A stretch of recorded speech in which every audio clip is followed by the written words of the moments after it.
और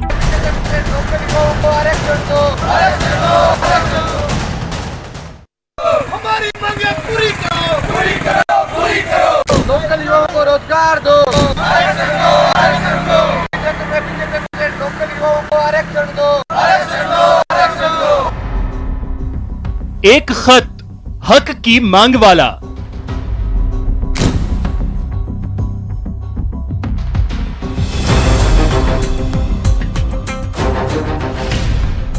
एक खत स्थानीय डिमांड वाला।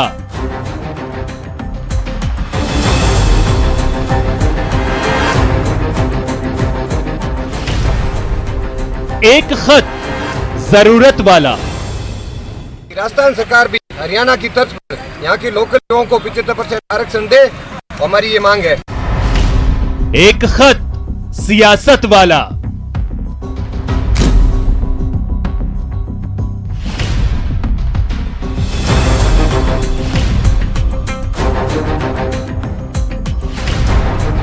जब हरियाणा में हरियाणवी फर्स्ट,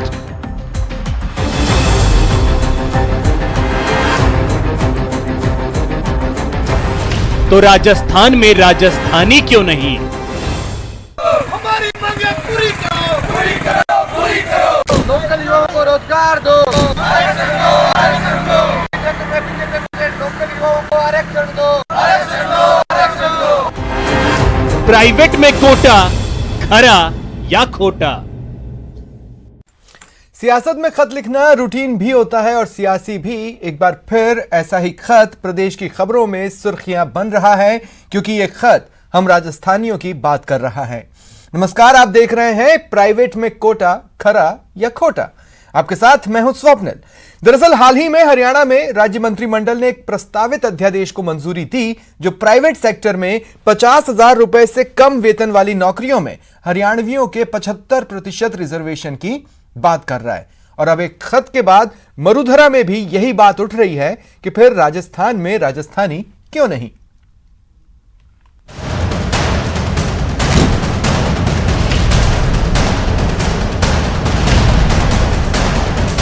लोकल युवाओं को रोजगार दो, आरक्षण दो, आरक्षण दो। लोकल युवाओं को आरक्षण दो, आरक्षण दो, आरक्षण दो। कांग्रेस विधायक हरीश मीणा ने मुख्यमंत्री अशोक गहलोत को एक चिट्ठी लिखी है। इसमें हरीश मीणा ने हरियाणा की तर्ज पर स्थानीय युवाओं को निजी क्षेत्र की नौकरियों में 75% आरक्षण देने और राजस्थान राज्य स्थानीय उम्मीदवार रोजगार अध्यादेश लाने की मांग की है। अपने खत में हरीश मीणा ने लिखा कि प्रदेश के युवा धक्के खा रहे हैं और बाहर के प्रदेशों से आकर लोग यहां नौकरी कर रहे हैं। इस खत की तस्वीरें कुछ ही पलों में आपकी टीवी स्क्रीन पर भी होंगी। कोरोना लॉकडाउन में स्थानीय युवाओं के सामने रोजगार का संकट आ गया है, यह भी इस खत में मेंशन्ड है। साथ ही इस खत के बाद नौकरी में स्थानीय और बाहरी वाली बहस एक बार फिर सुर्खियों में लौट आई है। यह वो खत जो कि अब सुर्खियां बटोर रहा है। और विषय पर चर्चा के लिए मेरे साथ एक गेस्ट पैनल है। कांग्रेस विधायक हरीश मीणा जी मेरे साथ जुड़ रहे हैं। उपेन यादव चेयरमैन है राजस्थान बेरोजगार संघ के और शरद जैन पूर्व उपाध्यक्ष हैं जोधपुर उद्योग संघ के। मैं आप तीनों का स्वागत करता हूं न्यूज 18 राजस्थान पर। हरीश मीणा जी, मैं आपसे शुरुआत करना चाहता हूं। मैं आपसे जानना चाहता हूं, चूंकि आपका एक्सपीरियंस ब्यूरोक्रेट का भी रहा है, क्या आपकी ये मांग जो कि हरियाणा में लागू हो रही है, आंध्रा में लागू हो भी चुकी है, वो सेंस बनाती है? क्या वो एक सॉल्यूशन है बेरोजगारी का?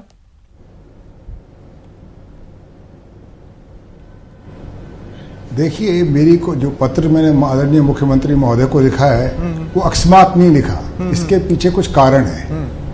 कारण क्या रहे? पहले नोटबंदी आई, फिर जीएसटी आई, उससे हमारे जो स्वरोजगार थे, छोटे उद्योग थे, वो काफ़ी तरह से बुरी तरह से प्रभावित हुए।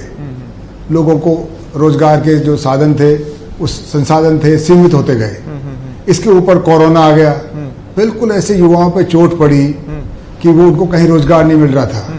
राजस्थान में बहुत ज़्यादा, आप जानते हैं, हमारा आधा से ज़्यादा भूभाग रेगिस्तानी है, कृषि भी नहीं है, उद्योगों में नौकरी नहीं मिल रही, उद्योग सीमित होते जा रहे हैं, छोटे उद्योग बंद होते जा रहे हैं। तो हमारे युवाओं के सामने इस चैलेंज था कि हम उनको कहाँ नौकरी दें। सरकारी रोजगार, सरकारी नौकरियां चाहे केंद्र सरकार की हो चाहे राज्य सरकार की हो, धीरे धीरे कम होती जा रही हैं। उनका निजीकरण कर दिया, पद समाप्त किए गए। तो एक युवाओं के सामने उनके भविष्य को बनाने के लिए, उनके रोजगार के लिए एक चैलेंज था। और प्रदेश आप देखिए, तथाकथित प्रगतिशील प्रदेश जहाँ शिक्षा ज्यादा है, जहाँ उद्योग ज्यादा, हरियाणा में उन्होंने अपने स्थानीय लोगों को रिजर्वेशन देने की बात कही। आंध्र प्रदेश कर रहा है, बिहार कर रहा है, मध्य प्रदेश कर रहा है। तो अब राजस्थान का युवा कहाँ जाएगा? प्रदेश में रोजगार नहीं, बाहर वो जा नहीं सकते। इसी तरह की बात की तो थी, लेकिन हरीश जी मुझे समझाने की कोशिश कीजिए। जब आपने छोटे उद्योग बंद पड़ रहे कहा, तो ये निजी क्षेत्र में 75% रिजर्वेशन के बाद ऐसा नहीं है कि वो बंदा वो नौकरी के लिए चला गया लेकिन वो अपने छोटे उद्योग की तरफ लौटे। कहीं ऐसा तो नहीं कि हम छोटे उद्योगों को बूस्ट देने की जगह हम उनको एक ऐसा ऑप्शन दे रहे हैं जहां पर नए लोग कुछ नया न सोचे?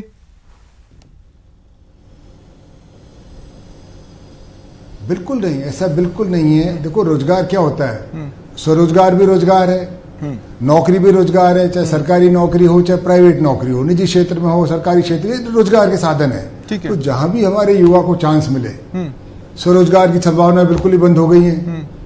खेती हमारे है नहीं प्रदेश में, आधे से प्रदेश में रेन मतलब कोई नहरी हमारे तंत्र नहीं है, बरसात पे आधारित है जो भी छोटी मोटी कृषि है।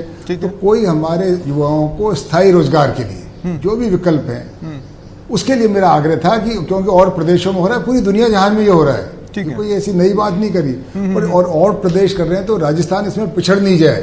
तो मेरा सरकार को समय पे चेताना मेरा फर्ज बनता था, और मैं सरकार के ध्यान में लाया कि जो और प्रदेश कर रहे हैं वो एक चीज हमारे राजस्थान में भी लागू हो। ठीक है सर, मैं आगे आपके पास आऊंगा। मैं शरद जैन जी आपसे सवाल लूंगा, लेकिन उससे पहले उपेन, मैं आपसे पूछना चाहता हूं, बेरोजगारों की नजर में ये एक सॉल्यूशन हो सकता है क्या? इस तरह के सॉल्यूशन की ओर बेरोजगार देख रहे थे, आज तो सड़कों पर उतरे हैं। बिल्कुल बिल्कुल, हम 2 साल से मांग कर रहे थे कि राजस्थान की भर्तियों में बाहरी राज्यों का कोटा कम किया जाए, क्योंकि आज एमएलए साहब ने, हरीश जी ने जो मुद्दा उठाया वो धन्यवाद के पात्र है, लेकिन 199 एमएलए से भी हमारा निवेदन है कि वो भी प्रदेश हित के बेरोजगारों में वो आवाज उठाए। 21 से 22 राज्य हैं, वो राजस्थान वालों को 0% लिया जाता है। ये तो प्राइवेट जॉब की बात कर रहे हो, वो सरकारी जॉब में भी 0% 21 से 22 राज्यों में लिया जाता है, स्थानीय निवासी होने के आधार पर, शैक्षणिक योग्यता के आधार पर और बाकी स्थानीय भाषा के आधार पर राजस्थान वालों को 0% लिया जाता है। और हाल ही में जो कोरोना महामारी के दौरान जितनी भर्तियां हैं, महाराष्ट्र हो, हरियाणा हो, उत्तर प्रदेश हो, अगर कोई राज्य कुछ कर रहा है तो हम भी कुछ करें। इस लिहाज से मैं पूछ रहा हूं कि क्या आपको ये लगता है कि ये सॉल्यूशन है समस्या का परमानेंट? देखो, जब अन्य राज्यों में राजस्थान वालों को नहीं लिया जा रहा है, तो राजस्थान में यदि उनको रोजगार मिलेगा तो अन्य राज्यों में क्यों जाएंगे? ये समस्या का बेरोजगारी कम की जा सकती है, स्थानीय बेरोजगारों को ज्यादा ज्यादा मौका मिल सकता है, क्योंकि अधिकतर भर्तियों में बाहरी राज्य वाले लग रहे हैं और राजस्थान वालों को वहां लेने नहीं देते हैं। तो फिर आखिरकार बेरोजगार कहां जाएगा, कहां अपनी बात रखेगा? तो मैं सभी एमएलए से, सभी पार्टियों से मेरा निवेदन है कि इस मुद्दे में ध्यान दें और राजस्थान के बेरोजगारों को उनका हक दिलाए, क्योंकि यहाँ अधिकतर 50% से ज्यादा जो कोटा है उसमें बाहरी राज्य वाले नौकरी लग रहे हैं, और वहां जाते बोले आप बोलो मलयालम, आप तमिल आपको आनी चाहिए, उड़िया भाषा आपको आनी चाहिए, तो उड़िया भाषा हमें आती नहीं है, राजस्थानी भाषा को यहाँ राजस्थान में मान्यता है नहीं, तो राजस्थान का अभ्यर्थी क्या करे? इसलिए मेरा यही निवेदन है सभी एमएलए से, सरकार से, माननीय मुख्यमंत्री जी से। माननीय मुख्यमंत्री जी से मैं 11 अक्टूबर को मिला था। ये तमाम डॉक्यूमेंट अन्य राज्य की वो पॉलिसियां है, हम तथ्यात्मक में माननीय मुख्यमंत्री जी को सौंपा था। माननीय मुख्यमंत्री जी के कार्यालय से एक आदेश भी पारित हुआ था, परीक्षण के लिए कार्य विभाग को भेजा गया था, लेकिन कार्य विभाग के अधिकारी उसको दबा के बैठे, क्योंकि वो राजस्थान के नहीं, वो आईपीएस जो आईएएस अधिकारी वो बाहर के हैं, वो नहीं चाहते कि राजस्थान के अभ्यर्थियों को इसका फायदा हो, उस मामले को दबा दिया गया। लेकिन पुनः ये मामला जिससे मैं पूरी तरह सहमत हूं कि पलायन की जो समस्या होती है वो काफी हद तक इस एक कदम के बाद कंट्रोल में आ सकती है। मैं इस एक पॉइंट से तो आपसे पूरी तरह सहमत हूं उपेन, लेकिन शरद जी अब मुझे आपको भी चर्चा में शामिल करना है। शरद जी, देखिए, जब हम प्राइवेट सेक्टर की बात करते हैं तो वो कोई सिंगल डायमेंशन चीज नहीं है, वो मल्टी डायमेंशन चीज है।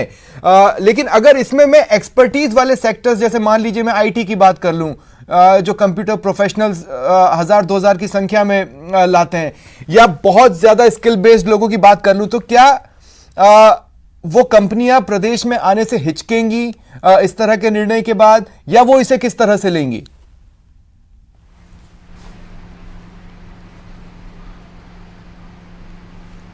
ये जो कंपनीज हैं जो हेलो जी जी जी शरद जी सुन रहा हूं मैं, बोलिए। एक्चुअली बेसिकली प्रॉब्लम है मैन्युफैक्चरिंग सेक्टर। मैन्युफैक्चरिंग सेक्टर में स्किल डेवलपमेंट के बगैर एम्प्लॉयमेंट पॉसिबल नहीं है। तो हर एक स्टेट में अलग अलग इंडस्ट्रीज ऑलरेडी डेवलप्ड हैं। जैसे आईटी इंडस्ट्री है, डेवलप्ड है बड़े बड़ी सिटीज़ में, बेंगलोर में और दिल्ली में वगैरह में। तो वो वहीं पर वो लोग जाएंगे, यहाँ के लोग भी वहीं पे एम्प्लॉयमेंट के लिए जाएंगे जहाँ पे उनको एम्प्लॉयमेंट मिलता है। और हमारे राजस्थान है तो जरूरी नहीं है कि हम आईटी यहाँ पर भी लेके आए। यहाँ पर जो ऑलरेडी जो इंडस्ट्री चल रही है उन्हीं के स्किल डेवलपमेंट हमें लोकल लेवल पे करना चाहिए।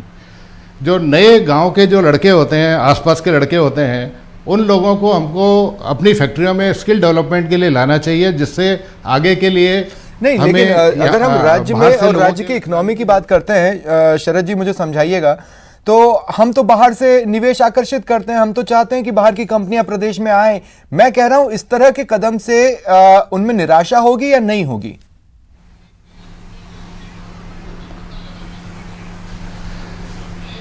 बाहर की कंपनियां अगर यहाँ पर आती हैं तो उनको उस तरह के स्किल की लोकल स्किल उनको डेवलप करना पड़ेगा। और या फिर वो शुरू में ट्रेनर्स लाएंगे और लोकल स्किल को डेवलप करेंगे। तो ट्रेनिंग बहुत जरूरी है। हम कोई भी इंडस्ट्री लाते हैं, कोई भी इंडस्ट्री यहाँ पे आती है तो local availability of skill is very important. हाँ, तो फिर उन निजी कंपनियों के ऊपर एक एडिड रिस्पांसिबिलिटी रहेगी जिसका वो अगर निर्वहन करते हैं तो बहुत बढ़िया, नहीं करते हैं तो फिर उन्हें अपने आप को फिर से सोचना होगा मोटे तौर पर। शरद जी, हरीश जी मैं एक बार फिर आपके पास आ रहा हूं। हरीश जी, आपने जो लेटर लिखा उसमें आपने इस बात को मेंशन किया है कि राजस्थान के लाखों युवा बेरोजगारी की वजह से दर दर की ठोकरें खाने को मजबूर हो रहे हैं, वहीं अन्य प्रदेशों के लोग यहां आकर नौकरियां कर रहे हैं और हमारे प्रदेश के बेरोजगार युवकों का हक छिन रहे हैं। खास बात यह है कि इस तरह की बातें अमूमन रीजनल पार्टीज करती थी। पहली बार एक नेशनल पार्टी के किसी चेहरे ने यह माना है कि नहीं, रीजनल फैक्टर्स होते हैं और हमें रीजनल सोचना होगा। यानी हम पहले प्रदेश के बेरोजगारों का सोचे, उसके बाद दूसरे प्रदेशों का देखते बैठेंगे एक राष्ट्रीय पार्टी के तौर पर।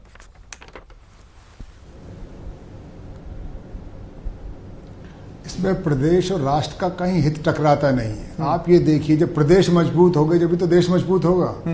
जब प्रदेश के युवा हमारे उनको रोजगार मिलेगा तो हिंदुस्तान की भी तो उत्पादकता बढ़ेगी। मैं आपको उदाहरण के तौर पे बताता हूँ, बहुत छोटे छोटे उदाहरण देता हूँ।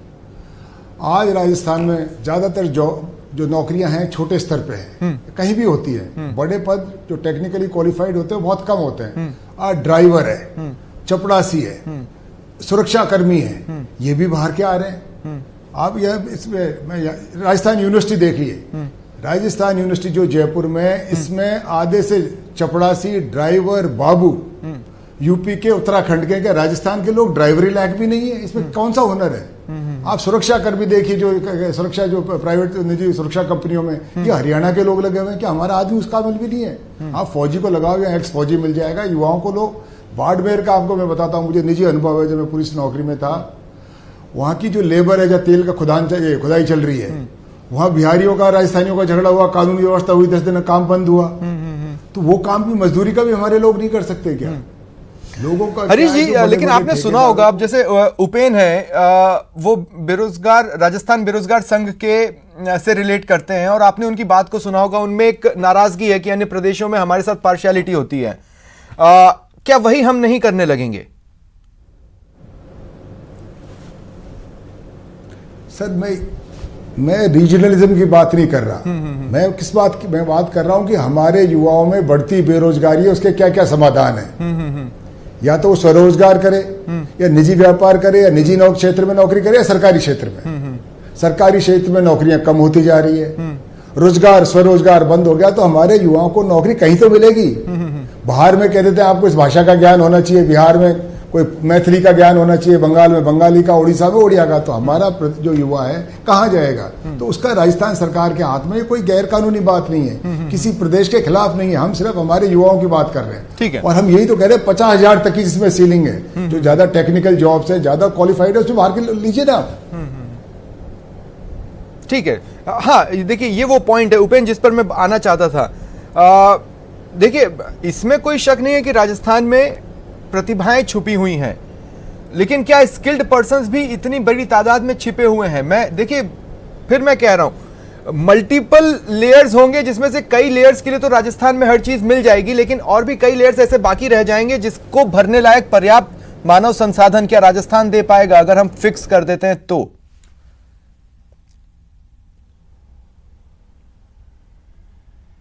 देखो स्वप्निल जी, जितने भी जो उद्योग यहाँ बाहर से आके लगाते हैं, तो कम से कम जो बाहर से वो कर्मचारी लेके आते हैं, वो पहले यहाँ राजस्थान के युवाओं को ट्रेनिंग दे दी जाए कि हाँ, उनको ट्रेनिंग दे दी जाए, बाद में उनको लिया जाए। दूसरी बात, जो अभी एमएलए साहब कह रहे थे कि ड्राइवर की, चपरासी की, ये जो बता रहे हैं कि बाहर के लोग यहाँ जॉब कर रहे हैं, हम लगातार मांग कर रहे हैं, सुझाव है कि आप तहसील स्तर पर आप ट्रेनिंग सेंटर खोलिए कि राजस्थान का आपको ये अच्छा पुलिस प्रशासन द्वारा प्रमाणित और जो अच्छा आपको कुक मिलेगा, आपको नर्सिंग कर्मी मिलेगा, आपको ड्राइवर मिलेगा। तहसील स्तर पर ट्रेनिंग सेंटर खोलिए, जिसको भी आवश्यकता होगी वो वहां से उस युवा को नौकरी देगा। तो इसमें सब रोजगार के साथ साथ जो बाहरी राज्यों का कोटा वाला जो मामला हम लगातार उठा रहे हैं, हम हवा में बात नहीं कर रहे हैं, ये सारे एविडेंस है, तथ्य हैं, लगातार आवाज। फिर मैं एक्सट्रीम स्किल्स पर अगर बातचीत करूं, जैसे देखिए, अब बेरोजगारों की एक समस्या है, जैसे कंप्यूटर लैब्स का होना, लेकिन कंप्यूटर टीचर्स के पद पर कंप्यूटर विशेषज्ञ टीचर्स का ना होना, ये एक बड़ी समस्या है राजस्थान में।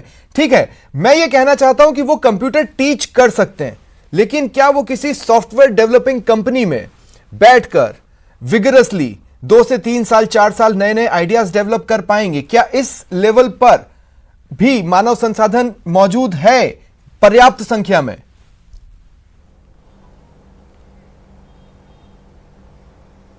देखो, ये तो सरकार को इसका रास्ता निकालना चाहिए। वैसे एक चीज आपको मैं बता दूं कि राजस्थान में एक बार भी कंप्यूटर शिक्षक भर्ती नहीं है, जबकि अभी तक 10वीं 11वीं में जिनका अनिवार्य विषय है। हाँ। ये तो जो कहते हैं कि इस जमाने में कि जो कंप्यूटर जो किताबें हैं, लैब है, 9000 से ज्यादा लैब है, वो धूल फांक रही है। हाँ। नई कंप्यूटर शिक्षक भर्ती निकाली गई, लेकिन हालांकि कांग्रेस सरकार ने कंप्यूटर शिक्षक पद कैडर की घोषणा की है और इसकी विज्ञप्ति भी जल्दी आएगी। लेकिन सबसे बड़ी बात है कि जो भर्तियां निकाली जा रही है, एक ही सबसे बड़ा दुख है कि यहाँ राजस्थान में बाहरी राज्य वाले वो ले जाते हैं, राजस्थान वाले को कुछ नहीं मिलता है। एमएलए साहब के साथ साथ पूरी सरकार को हमने बार बार निवेदन किया, एक बार पुनः निवेदन करता हूं, और आपके चैनल के माध्यम से पहले भी यह मुद्दा उठा था कि राजस्थान में बाहरी राज्यों का कोटा कम हो। ठीक है, तो फिर वर्तमान स्थिति में कितना बदलाव लाना पड़ेगा या कितना बदलाव आएगा? मैं शरद जी आपसे पूछना चाहता हूं।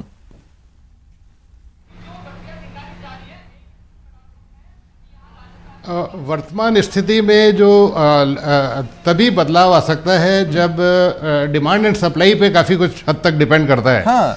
वो लोकल जो इंडस्ट्री है या फिर लोकल, मैं अभी इंडस्ट्री के बारे में बात कर रहा हूँ, मैं गवर्नमेंट जॉब्स के बारे में बात नहीं कर रहा। लोकल इंडस्ट्री में तभी जॉब आएगा जब वहाँ पे कोई स्किल डेवलप होगा ऑलरेडी, या फिर इंडस्ट्री खुद स्किल डेवलप करेगी। तो हमारे को कहीं ना कहीं पर और फिर एक चीज बहुत बड़ा सत्य है कि पूरी दुनिया में या फिर पूरे इंडिया में कम से कम 1/3 लोग बाहर काम करते हैं। वो बाहर इसलिए काम करते हैं क्योंकि वहाँ पे वो स्किल डेवलप है, उस तरह की पेमेंट उनको वहाँ मिलती है। मुझे लगता है कि यहाँ पे इतना परेशान होने की जरूरत नहीं है कि सारे राजस्थान के लोग राजस्थानी आ जाएं, इतना जरूरी नहीं है। लेकिन यहाँ पे स्किल डेवलप धीरे धीरे होगा। 1/3 लोग जो बाहर जाते हैं तो उसमें समय लगेगा। वो हमारे को यहाँ पर वही उद्योग डेवलप कर सकते हैं जहाँ पे हमारा ऑलरेडी, जिसमें हम बेहतर हैं। हम हर एक चीज यहाँ पे डेवलप नहीं कर सकते। मैन पावर तो हमारे पास असीमित है, लेकिन जब माइंड पावर की बात आएगी तो फिर सवाल वही आएगा कि क्या पर्याप्त मानव संसाधन है, तो उसका जवाब हमें खोजना होगा और उस दिशा में काम करना होगा। मतलब ये एक लॉन्ग टर्म प्रोसेस जरूर होगा, लेकिन एक स्थायी सॉल्यूशन की ओर ले जाएगा। हाँ, हमारा यहाँ पर स्किल डेवलप बहुत है। इंडिया का जो राजस्थान का स्किल है वो और राज्यों में बहुत अच्छा काम कर रहा है, उसमें बुरा भी क्या है। विदेश में भी जा रहे हैं तो जो हाईली स्किल्ड लोग हैं यहाँ से बाहर अच्छा काम कर रहे हैं। यहाँ वो अपॉर्चुनिटीज नहीं है, वो धीरे धीरे डेवलप होंगी। ठीक है, माफ कीजिएगा हरीश मीणा जी, मैं एक बार फिर आपके पास आ रहा हूं और मैं इस सवाल के साथ आना चाहता हूं कि जब आप बात करते हैं कि हमारे प्रदेश के बेरोजगार युवक यानी राजस्थानियों की, तो इसमें हमें राजस्थानी शब्द को भी डिफाइन करना होगा, जो यहाँ पैदा हुए हैं या जो जिनके पेरेंट्स यहाँ पर पैदा हुए हैं, या कुछ आकर बस गए 2-3 साल पहले वो बाहरी गिने जाने लगेंगे या फिर राजस्थानी गिने जाएंगे। तो एग्जैक्टली राजस्थानी शब्द को आप किस तरह से डिफाइन करेंगे इस एक मांग के लिए? मैं राजस्थानी उसको मेरे हिसाब से जो मानता हूँ राजस्थानी जिसका जन्म राजस्थान, चाहे बाहर के उसके पूर्वज आगे बस गए वो भी राजस्थानी है, जिसका जन्म यहाँ हुआ, शिक्षा यहाँ हुई, लालन पालन यहाँ, वो राजस्थानी है। मैं उसमें नहीं पढ़ना चाहता हूँ। जिसका जन्म यहाँ हुआ राजस्थान का, ये अपना घर छोड़ के आ गया, उसके दो पीढ़ी पहले, एक पीढ़ी पहले। पर ये जिम्मेवारी सिर्फ उद्योग की नहीं है, ये सरकार की है, हम जनप्रतिनिधियों की है। हम अगर आप कहते हो कि यहाँ स्किल नहीं है, स्किल डेवलप करने का काम सरकार का है, सरकार को नीतियां बनानी चाहिए। ठीक है, कोई ऐसी चीज नहीं है जो बिहार का आदमी कर सकता है, राजस्थान का नहीं कर सकता। मुझे कोई साइंटिफिक स्टडी बताइए। हम क्या मेंटली इन्फीरियर है, फिजिकली इन्फीरियर है? मैं पुलिस विभाग में जब नौकरी करता था, पुलिस विभाग में मैंने देखा जो कांस्टेबल होता है वो क्लास 4 का जॉब होता है, सबसे नीचा पद है। उसमें 10 से 12% बाहर के लोग नौकरी करते थे। तो जब मैं डीजी बना, मुझे बड़ा विचित्र लगा ये कि राजस्थान का आदमी सिपाही बनने लायक भी नहीं है क्या? ऐसे यहाँ के जो भी रहे होंगे कारण, राजनीतिक कारण रहे होंगे, प्रशासनिक कारण, उनके बारे में मैं नहीं पढ़ना चाहता। मैंने कहा भाई इंटरव्यू खत्म करिए और आप स्थानीय लोगों को दीजिए इंटरव्यू। ठीक है, आप एक्स को दीजिए, वाई को दीजिए, जेड को। मैं ये मानने को बिल्कुल तैयार हूँ। और जब मेरे टाइम में जब भर्ती हुई, पहली भर्ती हमने 12,000 की करी, 1% से नीचे आ गया था बाहर वालों का नंबर। हमने किसी के साथ अन्याय नहीं किया, पर हमने स्थानीय आदमी को मौका दिया। ये बहुत एक सरकार, बेसिकली सरकार को, जो भी निर्वाचित सरकार है, कांग्रेस की हो, बीजेपी की हो, दोनों को अपना फर्ज अदा करना पड़ेगा। कमियां कई सरकारों में रही है, उनकी इच्छा शक्ति में तो एक बात जो मैं चाहता हूं, जब आप ये बोलते हैं कि अन्य प्रदेशों के लोग यहां आकर नौकरियां कर रहे हैं और हमारे प्रदेश के बेरोजगार युवकों का हक छीन रहे हैं, तो क्या कोई डेटा अवेलेबल है आपके पास ऐसा जो आप बता सकें कि यहाँ प्राइवेट जॉब्स में इतने % तो बाहरी हैं और इतने ही राजस्थानी हैं? ऐसा कोई डेटा, कम्युलेटिव स्टडी? मैं बिल्कुल आपको बता सकता हूं, आपको बिल्कुल बता सकता हूं। आप ये जरा देख लीजिए, यहाँ कोई भी उद्योग है, बाहर के लोगों को क्यों लगाते हैं? इसलिए नहीं कि वो ज्यादा कार्यकुशल होते हैं, उनको इसलिए लगाते हैं कि वो ठेकेदार के मार्फत आते हैं, वो संगठित नहीं होते, आप उनका शोषण कर सकते हो आसानी से। स्थानीय आदमी है, संगठित होगा, 2 आदमियों का मिलने वाला होगा, अपना अधिकार मांगेगा। ये उसलिए उद्योगपति ऐसा करते हैं। कोई स्किल का नहीं, स्किल का तो बहाना लेते हैं। क्या स्किल चाहिए आपको मजदूर में? क्या स्किल चाहिए आपको ड्राइवर में? क्या बाबू में? क्या चपड़ासी में? कौन सी स्किल चाहिए? क्या काम है वो मुझे बताइए, जो यहाँ का आदमी नहीं कर सकता। मैं मान सकता हूँ आपने कहा सॉफ्टवेयर वो है और उसका बनाने वाला है, डेवलप, वो चीजें, वो भी कंप्यूटर पढ़ाया जाना चाहिए। अब सरकार उसके नौकरी नहीं करी, सरकार की कमी है। आप कंप्यूटर पहली क्लास से पढ़ाइए, बच्चों को डेवलप करिए, टीचर बनाइए, सुविधा जी वो भी सीख लेंगे। क्या विज्ञान है इसमें? हाँ, तो मतलब बैक टू बेसिक्स, मैं वही कह रहा हूं कि एक लॉन्ग टर्म प्रोसेस को अगर फॉलो कर लिया जाए तो ये एक परमानेंट सॉल्यूशन हो सकता है। उपेन, मैं ये पूछना चाह रहा हूं, देखिए अमूमन मैंने आपसे 1-2 बार इस तरह के सवाल पूछे हैं कि कैसा लगता है आपको बेरोजगार संघ का अध्यक्ष कहलाना, लेकिन आज मैं दूसरे तरीके से ये पूछना चाहता हूं कि क्या एक अध्यक्ष के तौर पर आप ये कह सकते हैं कि बेरोजगार इतने एकजुट रहेंगे कि इस रिजर्वेशन में भी मल्टीपल लेयर्स में या मल्टीपल डायमेंशंस में रिजर्वेशन न मांगने लगे?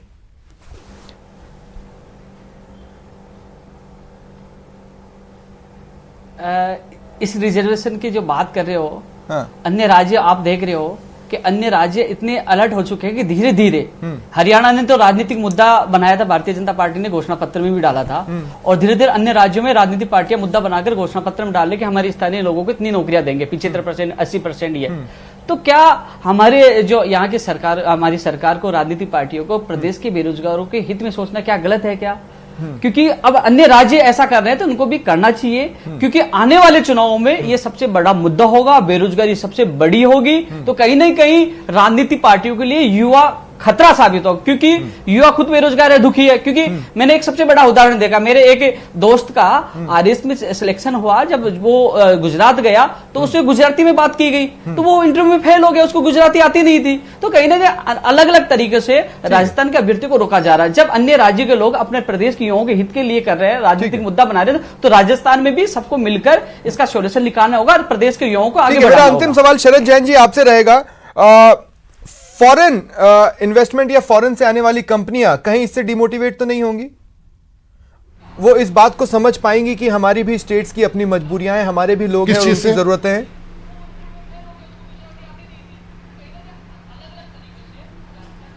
मैं समझा नहीं सवाल, सॉरी। मैं ये कहना चाहता हूं, जैसे जो फॉरेस्ट इन्वेस्टमेंट्स होता है ना, फॉरेन की कुछ कंपनियां हैं जो प्रदेश में आकर अपने लिए चीजें खोलना चाहती हैं, अपना बिजनेस प्रदेश में देख रही हैं, क्या वो इस चीज को समझ पाएंगी कि हाँ हमारे अपने लोग हैं और उनकी अपनी जरूरतें हैं?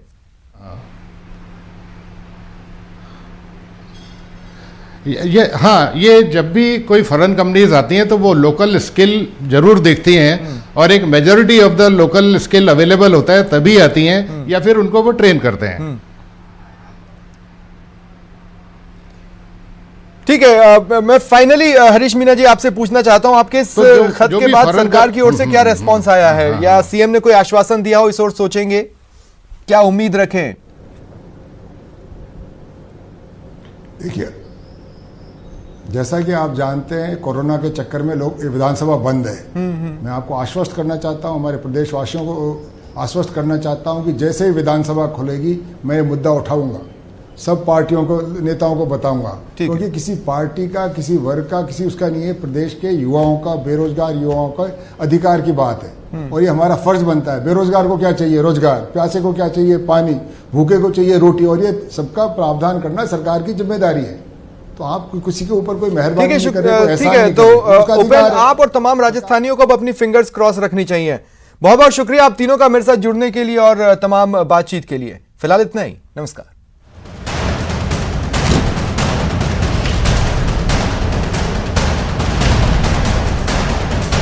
लोकल युवाओं को रोजगार दो, लोकल युवाओं को आरक्षण दो।